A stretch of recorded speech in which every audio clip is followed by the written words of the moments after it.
bertemu lagi dengan Cikgu Hani, slot Kimia SPM jam 8 malam setiap Sabtu ya. So, anak-anak yang mengikuti kelas Cikgu Hani pada minggu lepas, kita dah belajar berkaitan dengan 7.1 penentuan kadar tindak balas.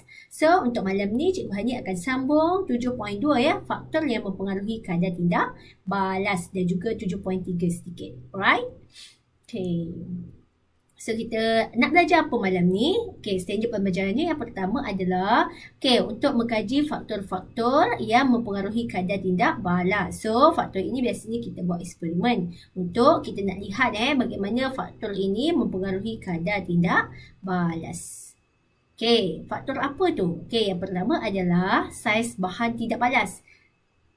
Okay, bahan tindak balas yang kita gunakan itu saiznya sama ada dari segi ketulan ataupun serbuk ya. Bagaimana ia mempengaruhi kadar tindak balas. Dan faktor yang kedua adalah kepekatan. Ya, kepekatan bahan yang kita gunakan. Contohnya kepekatan asid yang kita gunakan. Okey, yang ketiga adalah faktor suhu. Okey, contohnya satu kita panaskan suhu tinggi, satu lagi kita tidak panaskan. Alright. So, faktor yang keempat adalah kehadiran mangkin. Okay, so ada 4 faktor di sini Ada satu lagi faktor tekanan. Tapi biasanya peringkat sekolah kita buat eksperimen sehingga 4 faktor ini. Alright? Okay, baiklah. Standard pembelajaran seterusnya adalah 7.3.1 iaitu menjelas dengan contoh aplikasi pengetahuan tentang faktor yang mempengaruhi kadar tindak balas dalam kehidupan. Contohnya dalam pembakaran arang. Okay, itu contoh aplikasi yang dikaitkan dengan faktor tindak balas Faktor kadar tindak balas. Yang kedua, menyimpan makanan dalam peti sejuk. Dan yang ketiga, memasak menggunakan periuk tekanan. Okey.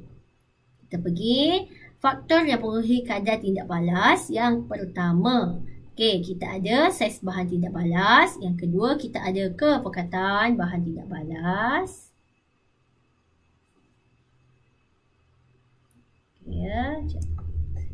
Saiz bahan tindak balas.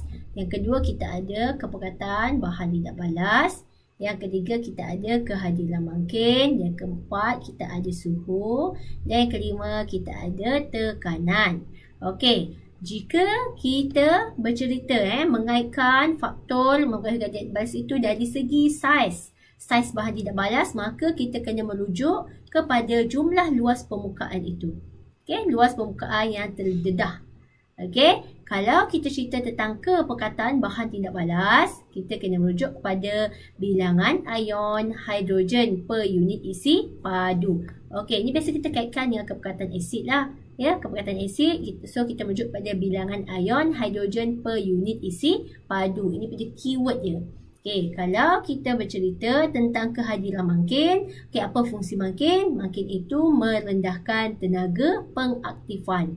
Apa itu tenaga pengaktifan? Tenaga minimum yang diperlukan untuk bahan tindak balas itu memulakan tindak balas. Alright? And then bila kita cerita tentang suhu, ia dikaitkan dengan tenaga kinetik bahan tersebut. Seterusnya. Kita tengok sini awak nampak kan petak yang kecil ini. Bila saiz bahan tindak balas, apabila saiznya kecil, maka kadar tindak balasnya lebih tinggi. Bila cerita tentang kepekatannya tinggi, maka kadar tindak balasnya lebih tinggi. Apabila makin hadir, maka kadar tindak balasnya lebih tinggi. Apabila suhu tinggi, maka kadar tindak balasnya lebih tinggi. Apabila tekanan tinggi, maka kadar tindak balasnya lebih tinggi. Alright. Saya nampak kadar tindak balas lebih tinggi. Diharap anak-anak boleh 5 faktor ini. Kita lihat yang seterusnya. Faktor yang mempengaruhi kadar tindak balas, eksperimen faktor saiz Yang pertama kita nak cerita tentang eksperimen faktor saiz. So bila cerita tentang faktor saiz ini, kamu ingat rajah susunan dia adalah seperti ini. Kita gunakan ketulan marmar kat sini. Dia ada faktor saiz kan. So satu kita gunakan tulan marmar, satu lagi kita guna serbuk marmar. So bahan yang rajas yang diperlukan adalah kelangkun, salur penghantar, biuret dan juga kaki elektron. Alright. Mengkaji kesan saiz bahan tindak balas ke atas kadar tindak balas. Penyataan masalahnya, bagaimanakah saiz bahan tidak balas boleh mengaruhi keadaan tidak balas. Dan hipotesisnya, semakin kecil saiz ketulan marmar, semakin kecil saiz ketulan marmar, semakin tinggi kadar tindak balas. Semakin kecil saiz ketulan marmar, semakin tinggi kadar tindak balas. Alright.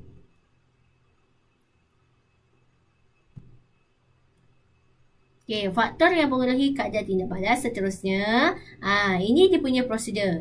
Di bawah faktor saiz bahan, pemboleh ubahnya adalah yang dimanipulasikan saiz ketulan marmar. Yang bergerak balas adalah kadar tindak balas. Kalau kita guna ketulan marmar, bagaimana kadar tindak balasnya? Jika kita guna serbuk marmar, bagaimana kadar tindak balasnya? Jadi, yang dimalarkan adalah jisim ketulan marmar. Suhu, isi padu dan kepekatan asid hidroklorik yang digunakan. Apabila kita satu manipulasi, yang lain itu kita malarkan. Bila kita uji satu faktor, faktor yang lain dimalarkan. Bahan yang kita gunakan adalah asid hidroklorik 0,1 mol per desimeter padu, ketulan besar marmar dan ketulan kecil. Boleh juga kita guna ketulan dan juga serbuk marmar. Itu contohlah. So radas adalah kealang kon 250 cm padu, kaki retort, biuret, besen, senda penyukat, penyumbat getah, salur penghantar, penyumbat elektronik dan jam randik seperti pada rancah tadi. So prosedurnya bagaimana? Asalnya kamu masukkan 80 cm padu asid hidroklorik dengan kepekatan 0,1 mol per desimeter padu ke dalam kedalang kon. Kemudian dah masukkan asid dalam kedalang kon, kita penuhkan biuret dengan air. Penuh biuret dengan air, lepas kita terangkupkan dalam besen berisi air. Kemudian biuret tu kita apit secara tegak. Alright. Menggunakan kiretot. Jangan lupa catat isi padu awal biuret. Selepas itu kita timbangkan 5 gram ketulan marmar bersaiz besar dan masukkan ke dalam kealang kon. Dengan serta-merta kita tutup kealang kon dengan penyumbat getah yang bersambung dengan salur penghantar dan mulakan jam randik.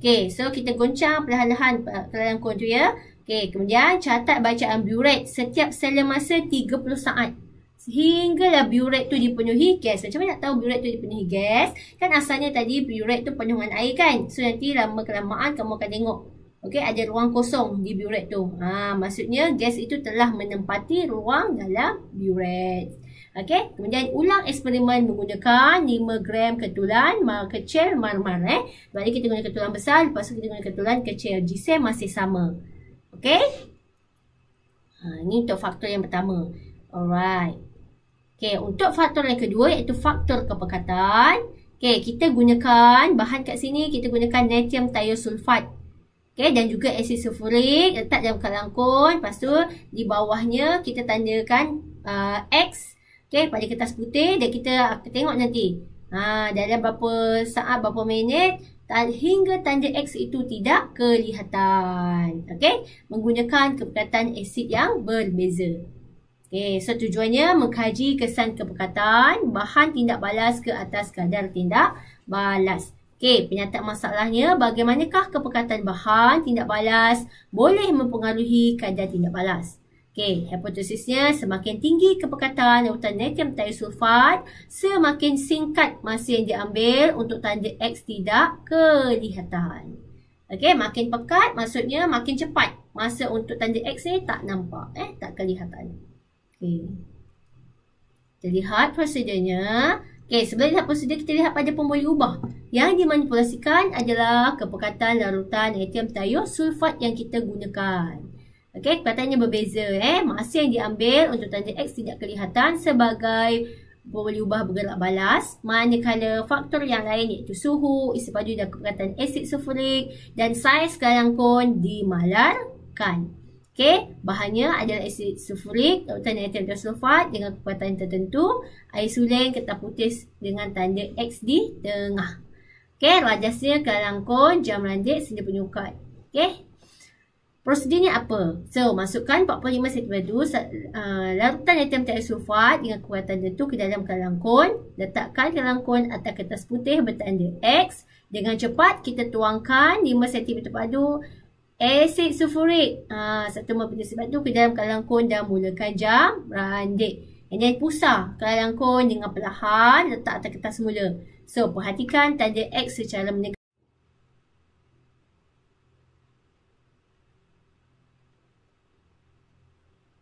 Okey. So, kita pusarkan langkon dengan perlahan letak atas kertas semula. Okey, kita perhatikan tanda X secara menegak dari mulut ke langkon. Maksud kita tengok daripada atas tu. Sampai tanda X tu tak kelihatan daripada muncung tu lah. Okey, muncung ke langkon. Okey, hentikan jam randik sebaik tanda X tidak kelihatan. Rekod dan catat masa. Ulang eksperimen menggunakan kertas lautan natrium sulfat yang berbeza. Kalau tadi kita guna 0.2 mol per desiliter padu, kita tengoklah dia jadual lebih pasti 0.4 ke 0.6 pula. Okay, so kita tengok kadar tindak balasnya semakin tinggi ataupun semakin rendah. Lebih pekat. Okay. Kekuatan yang lebih tinggi. Okay. So, faktor yang ketiga adalah eksperimen faktor suhu. Okay. Kita masih menggunakan bahan yang sama seperti faktor kepekatan tadi.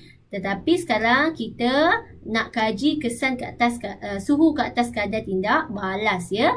Penyataan masalahnya, bagaimanakah suhu boleh mempengaruhi kadar tindak balas? Okay, hipotesisnya semakin tinggi suhu lautan natrium tiosulfat, semakin singkat masa yang diambil untuk tanda X tidak kelihatan. Okay.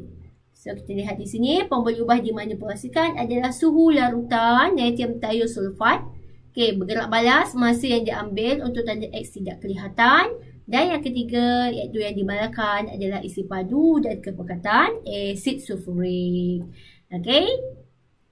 Bahannya masih sama seperti yang kita nak kaji faktor kepekatan tadi. Tapi sekarang kita nak kaji faktor suhu pula. Okay, jadi kita perlukan termometer tambahan alatnya, tambahan radasnya. Okay, so masukkan, prosedurnya masukkan 50 cm padu lautan natrium tiosulfat, kepekatan 0.2 mol per desiliter padu ke dalam kelangkon. Okay. Seterusnya yang kedua, biarkan selama 5 minit, rekod suhu larutan iaitu tiosulfat. Okay. Kita rekod suhu awal dia berapa. And then letakkan kelangkon atas kertas putih bertanda X. Dengan cepat, tuangkan 5 cm padu asid sulfurik 1 mol per desiliter padu ke dalam kelangkon dan mulakan jam randik. Pusar kelangkon yang perlahan, letak atas kertas semula. Perhatikan tanda X secara menegak dari mulut ke langkon. Okey, hentikan jam randik sebaik tanda X tidak kelihatan. Rekod dan catat masa. Dan last kali ulang eksperimen menggunakan suhu lautan natrium tiosulfat. Okey, kita guna suhu yang beza. Tadi suhu bilik, betul? Okey, sekarang kita guna suhu 40 darjah Celsius, suhu 45 darjah Celsius, suhu 50 darjah Celsius dan suhu 55 darjah Celsius. Kita lihat sini, suhu semakin tinggi, apa jadi dengan kadar tindak balasnya? Okey, adakah kadar tindak balasnya semakin meningkat apabila suhu lebih tinggi digunakan, ya? Okey, so faktor yang keempat kita nak lihat iaitu faktor mangkin. Apa itu mangkin? Okey, mangkin adalah bahan kimia. Okey, bahan kimia yang mengubah kadar tindak balas tanpa mengalami sebarang perubahan kimia pada akhir tindak balas. So, sama ada mangkin ini boleh meningkatkan kadar tindak balas ataupun merendahkan kadar tindak balas bergantung kepada tindak balas yang kita inginkan. So, walaupun sifat kimia mangkin tak berubah, tetapi sifat fiziknya boleh berubah. Sebagai contoh, ketulan mangkin boleh berubah menjadi serbuk. Okey, so mangkin tidak mengubah kuantiti hasil tindak balas. Okey, adakah penambahan mangkin akan meningkatkan kadar tindak balas? Itu dia, ya. Sebab tu kita gunakan mangkin supaya boleh meningkatkan kadar tindak balas. Supaya lebih cepat tindak balasnya lebih cepat. Okey, faktor yang meningkatkan tindak balas dari segi mangkin faktor mangkin. Okey, kita nak mengkaji kesan kehadiran ke atas kadar, kesan kehadiran mangkin ni. Tertinggal. Kesan kehadiran mangkin ke atas kadar tindak balas. So, penyataan masalahnya, bagaimanakah kadar mangkin boleh mengaruhi kadar tindak balas? Dan hipotesis kehadiran mangkin meningkatkan kadar tindak balas. Okey, pemberi ubah dimanipulasikan. So, adalah kehadiran mangkin. Okey, satu kita guna mangkin, satu kita tak guna mangkin. Jadi, bergerak balas adalah kadar tindak balas. Yang dimalarkan adalah di sini kita gunakan serbuk mangan 4 oksida. Jadi jisimnya kita malarkan suhu dan isi padu lautan hidrogen peroksida. Okay. So bahan 20 cm padu, isi padu larutan hidrogen peroksida, serbuk mangan 4 oksida, MnO2 dan air suling. Okay. Radasnya silinder penuh kad, tabung uji, rak tabung uji, kayu uji berbara, corong turas, kertas turas, bika, spatula dan penimbang elektronik. Okay, kenapa kita perlukan kayu uji berbara? Sebab kita nak menguji kehadiran oksigen hasil hidrogen peroksida tadi. Okay. Faktor yang mengaruhi kadar tindak balas. Okay, kita masih di bawah mangkin. So, prosedurnya, labelkan dua tabung uji sebagai 1 dan 2. Okay, kemudian kita masukkan 5 cm padu larutan hidrogen peroksida bahan tindak balas yang kita nak gunakan ke dalam tabung uji 1 dan tabung uji 2. Letakkan kedua-dua tabung uji dalam rak tabung uji. Kemudian kita masukkan 0.5 gram serbuk mangan 4 oksida ke dalam tabung uji 2. Okay, so 1 tiada mangkin, 2 ada mangkin. Okay, so dengan cepat dekatkan sebatang kayu uji berbara ke mulut kedua-dua tabung uji. Perhatikan perubahan yang berlaku kepada kayu uji berbara. So kita lihat pada tabung uji 2 dengan tabung uji 1 tu. Okay, so kalau kita lukiskan kat situ.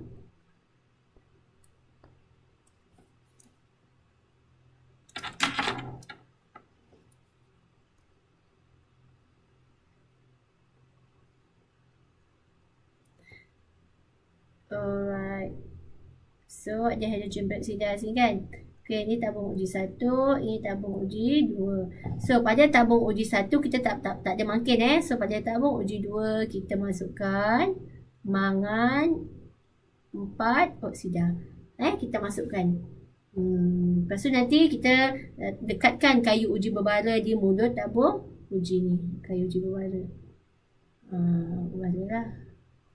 Kan, tengok ada tak? Ada.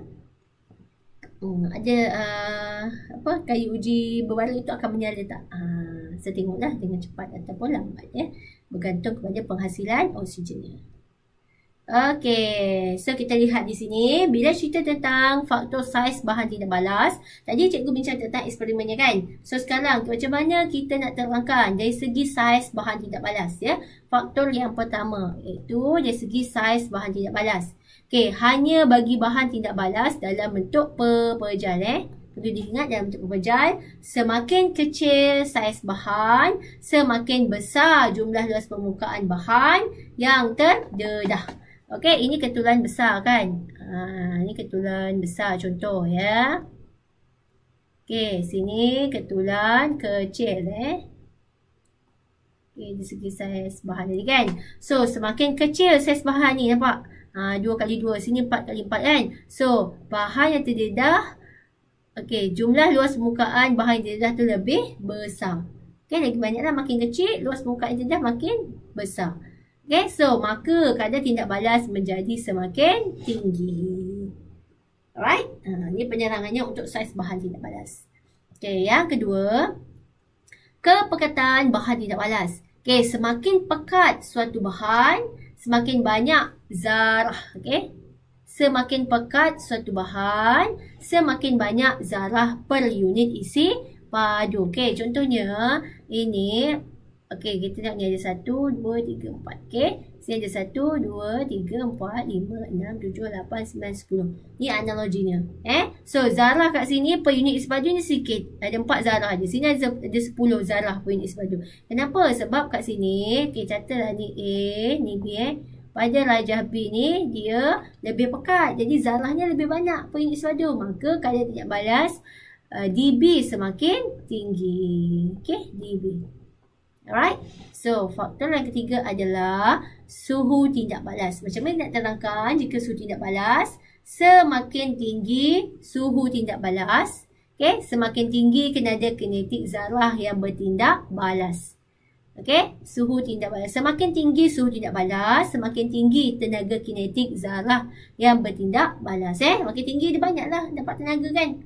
Jadi kadar tidak balasnya menjadi semakin tinggi. Baik tenaga, so aktif. Alright, so kadar tidak balasnya lebih tinggi. Okey, so kita tengok faktor yang keempat adalah tekanan. So seterusnya adalah faktor tekanan ya. Okey, baiklah. Semakin tinggi tekanan, semakin tinggi tekanan, semakin banyak zarah per unit isi padu. Okey, kalau kamu perhatikan pada rajah ni dia makin tinggi kan?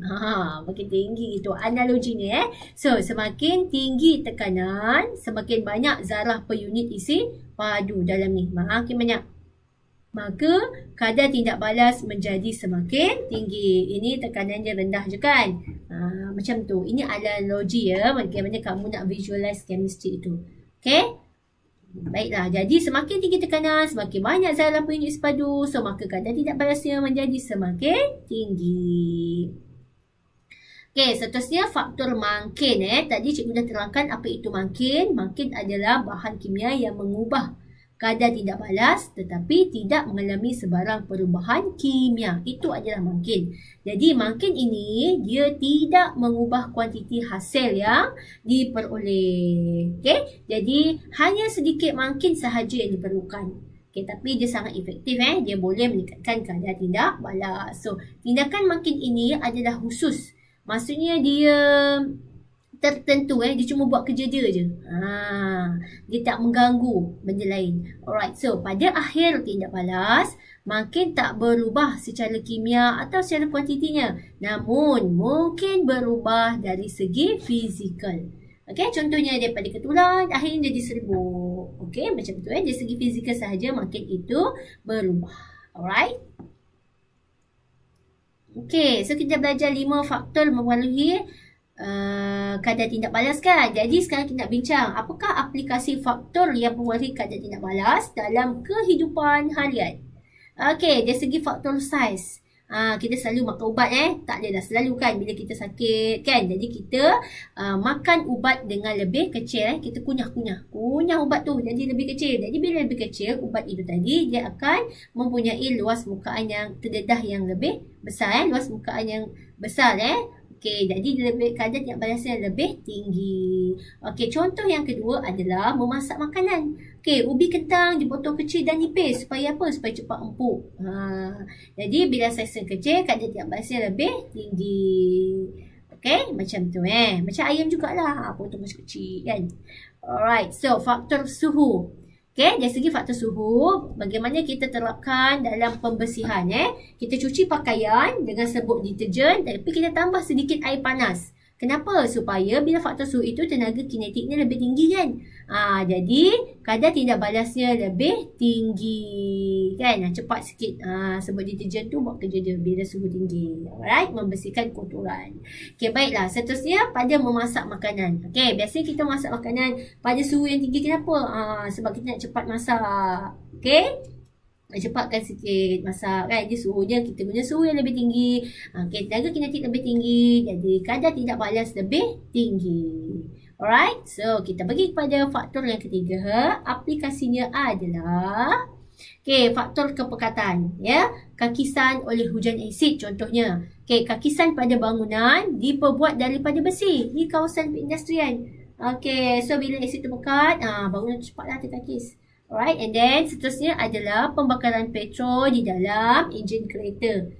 Di mana wap petrol dan udara dimampatkan dalam kebuk pembakaran enjin kereta sebelum dibakar. Maka kadar tindak balasnya lebih tinggi di sini. Ini contoh aplikasi yang aplikasi faktor yang memberi kadar tindak balas ya.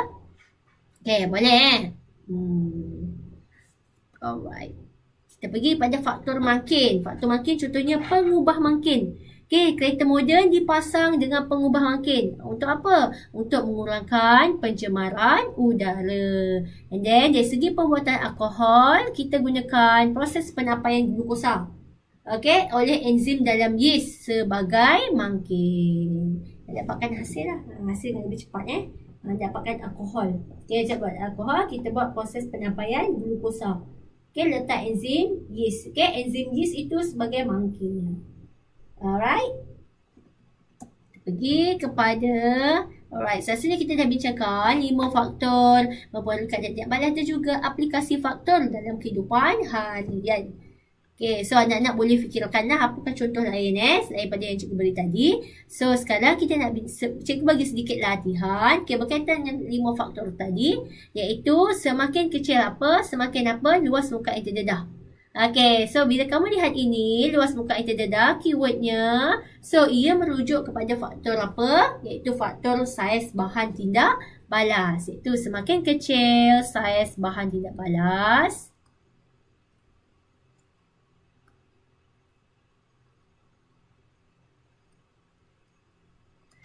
semakin besar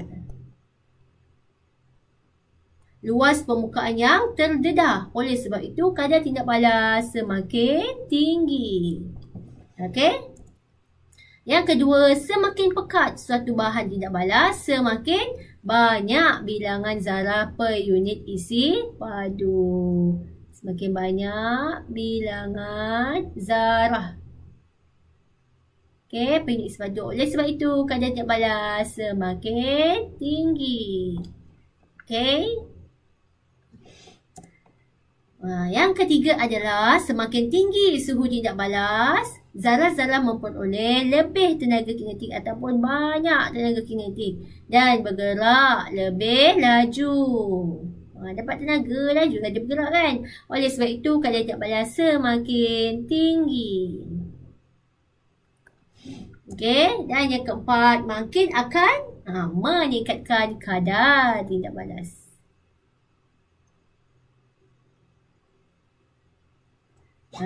Okey. So hari ni, malam ni Cikgu Hadi dah bincangkan 5 faktor yang mempengaruhi kadar tindak balas, iaitu faktor saiz bahan tindak balas, faktor kepekatan, faktor suhu, faktor makin dan juga faktor tekanan. Okey.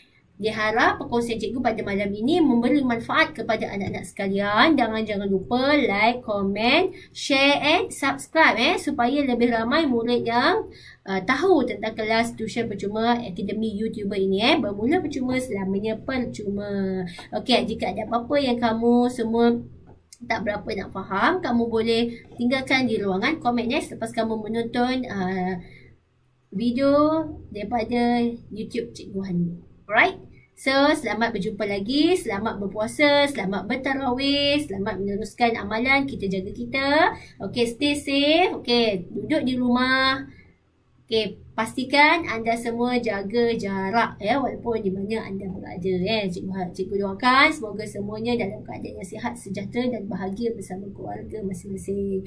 Okay, hingga jumpa lagi. InsyaAllah cikgu akan sambung 7.4 pula. Okay, iaitu teori perlanggaran. Okay, bahagian subtopik terakhir dalam kadar tindak balas ni, teori perlanggaran. Okay, sampai jumpa lagi. Yang segala yang baik itu datang daripada Allah dan yang buruk itu datangnya pada kelemahan diri saya sendiri. Okay, Assalamualaikum. Bye.